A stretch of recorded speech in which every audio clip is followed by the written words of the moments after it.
कि हम दीक्षा ले और सारे जिम्मा तो हम लोग दे ही देते हैं गुरु को, क्योंकि वहां पे बोला भी जाता है कि अब सौंप दिया इस जीवन को, अब भार तुम्हारे हाथों में।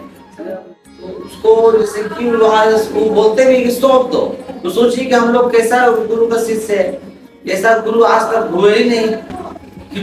जो कि आज भी जो ये सब देख रहे हैं वो करने वाला कोई और है, कोई और शक्तियां हैं, जरूर है। वो हमें दिखाई नहीं दे रहा, ना आपको दिखाई दे रहा, लेकिन मुझे कुछ समझ में आता है तो मुझे निर्देश मिलता है, तो मैं आप लोगों तक वो ज्ञान, वो चिंतन लेकर के आता ही रहता। रूप में नारायण मिल जाएंगे जो चीज है, तो हम लोग जैसे कि जिसके लिए वर्षों वर्षों जो ऋषि मुनि तपस्या करते रहते हैं, लेकिन वो आपके सामने किस रूप में आ गए हैं, क्या हुआ है, कौन जान रहा है। अपने साधक जो हैं, साधक जो लिए हैं, अच्छा शुरू में क्या करना, क्या चाहिए, अच्छा ले लिए, देखिए मार्ग नहीं मिल पा रहा, भटक जा रहा। जी, तो बात ऐसा हो रहा है, जब इच्छा लेते हैं तो वो किसी न किसी उसमें इच्छा और कामनाएं जरूर होता है, उसे बताया जाता है। मतलब ऐसा लगता है कि मतलब लालच में, हाँ, फंस गए, वो बस लालच की तरफ से आप मतलब आपका रूट अगर उस लायक है कि नहीं है, आप शुरू से किस टाइप से थे, वो सब डिपेंड करता है। ऐसा नहीं कि आपने अचानक दीक्षा लिया और गुरु सारा चीज आपको ठीक कर देंगे, और लोग ऐसा ही चाहते हैं कि हम दीक्षा ले और सारे जिम्मा तो हम लोग दे ही देते हैं गुरु को, क्योंकि वहां पे बोला भी जाता है कि अब सौंप दिया इस जीवन को, अब भार तुम्हारे हाथों में। तो उसको जैसे कि वहां उसको बोलते भी कि सौंप दो, तो सोचिए कि हम लोग कैसा गुरु का शिष्य है, ऐसा गुरु आज तक हुए ही नहीं कि जो इस कदर से वो बोलते हो, वो बोलते हैं तो सौंप दो, लेकिन सौंप दो मतलब कि वो आप दीक्षा लेते हैं तो आप सौंप नहीं पाते हैं, नहीं पाते।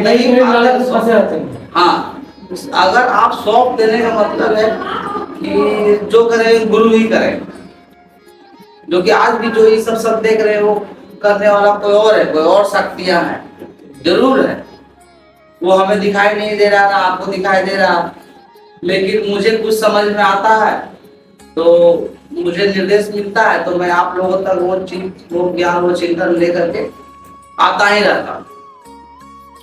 तो आप लोग मतलब निस्वार्थ होकर के गुरु के हाथों में अपने आप को सौंप दे। इस बारे में मैं ज्यादा भी नहीं बोलना चाहूंगा कि क्यों नहीं लाभ हो पा रहा है, क्योंकि आप शॉर्ट में बताना चाह रहा हूँ कि आप गुरु से जुड़ नहीं पा रहे, सौंप नहीं पा रहे। गुरु जो चाह रहा है कि आप उस कार्य को कर रहे हैं, नहीं कर रहे, क्योंकि पल पल हम लोगों का बुराइयां और लोगों का चिंतन पल पल बदलता रहता, तो इस चक्र में हम लोग फंसे रहते हैं।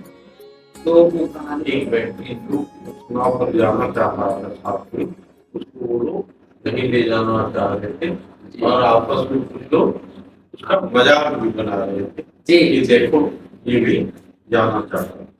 हम वही लाए थे, जैसे कि हम लोग जिनका भक्त है, तो ठीक है, तो वो जब वो लोग नाम में जाने लगा इस तरह से जब बोला ना, तो वो स्वयं नारायण थे, वो आए हुए थे वही सब तो देखने के लिए। वो तो हर घड़ी हर जगह किस रूप में कौन विराजमान है कौन जान रहा। आप तो देख रहे हैं ना जाने कब कहाँ अदृश्य हो जाए, आप समझ नहीं पाते, तो वो लोग भी नहीं समझ पाया। वो लोग बोला कि पैदल चलाओ, तो नारायण स्वयं मतलब चलने लगे तो उनको पानी कैसे डुबा सकता, वो तो सीधे वो पार हो गए। सब लोग देख करके चकित रह गए, सामान्य मनुष्य भगवान ही कोई ना कोई है। तो लोग उससे पास जाने लगे कि हमको अपना चेला बना लीजिए, माफ कर दीजिए, माफी हुई की। तो कहने मतलब है कि इसी प्रकार से किस रूप में नारायण मिल जाएंगे जो चीज है, तो हम लोग जैसे कि जिसके लिए वर्षों वर्षों जो ऋषि मुनि तपस्या करते रहते हैं, लेकिन वो आपके सामने किस रूप में आ गए हैं, क्या हुआ है, कौन जान रहा, तो उस चीज को आप पकड़ नहीं पाते हैं। तो फिर पछतावा के अलावा कुछ हाथ नहीं लगता, क्योंकि उस बीच में आपने गलती किया था, और उस गलती के एहसास के लिए आपने उनके चरणों में गया, कि हमको माफ कर दीजिए, अपने शरण में ले लीजिए, या जो भी दीक्षा ले लीजिए, आप लोग हमसे तो सर्वश्रेष्ठ गुरु आप, वो पार कर लेना। तो उसके पास क्या था, केवल पछतावा का अलावा कुछ था तो, लेकिन वो तो समझ गए कि तुम लोग तपस्या अभी और बाकी है। तो जिसका जिसका भी अभी जीवन में जो भी गुरु भाइयों को कष्ट आ रहा, तो उसका तपस्या भी और बाकी है। तो गुरु तो पकड़ पकड़ के आपको चुन चुन के ला रहे हैं कि आ जाओ बच जाओ, इस मार्ग में आ जाओ, तुमको हम जहाँ बोल रहे हैं तुम बेटा वैसे करो। लेकिन वो बार बार ला रहे हैं, बार बार हम लोग हाथ छोड़ा करके भाग जाते। यही गलतियां हो रहा है, और उस गलतियों को समझने में मुझे इतना वक्त लग गया। इस बार गलती मैं नहीं करूँ।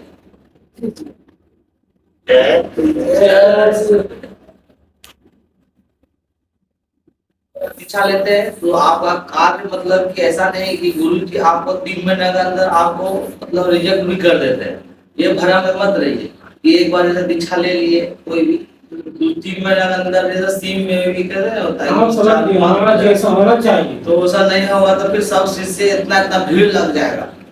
तो मानने से तो शिष्य नहीं बनेगा। तो वो गुरु जब तक वो नहीं जान जाए कि हाँ वो पूरा पका कर लोहा उठा के देखते हैं, परेशानी भी फंसा देते हैं।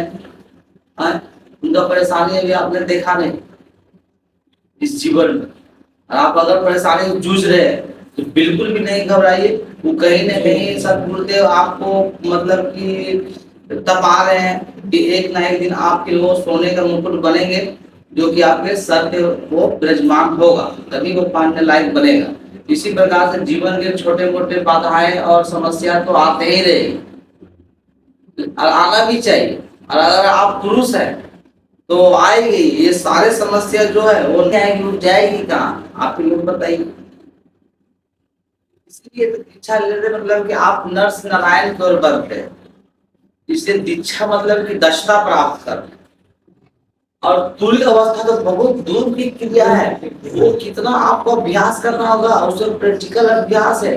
वो जो मैं वो तुल्य अवस्था मतलब कि आप जो शवासन का नाम सुने हो, जो कि मैं हमेशा आप लोगों को बोलता हूँ, मैं अब जा रहा हूँ दूसरा दुनिया और श्वासन में जा रहा हूँ, तो उसी को कहीं ना कहीं वो छिपा हुआ तुल्य अवस्था प्राप्त होने मतलब कि जैसे कि आपका सारा चीज जो है ना वो सब मिट जाएगा। आप डीप की ओर आएंगे, गहराई की ओर, अंदर की ओर, जितना अंदर की ओर चले जाना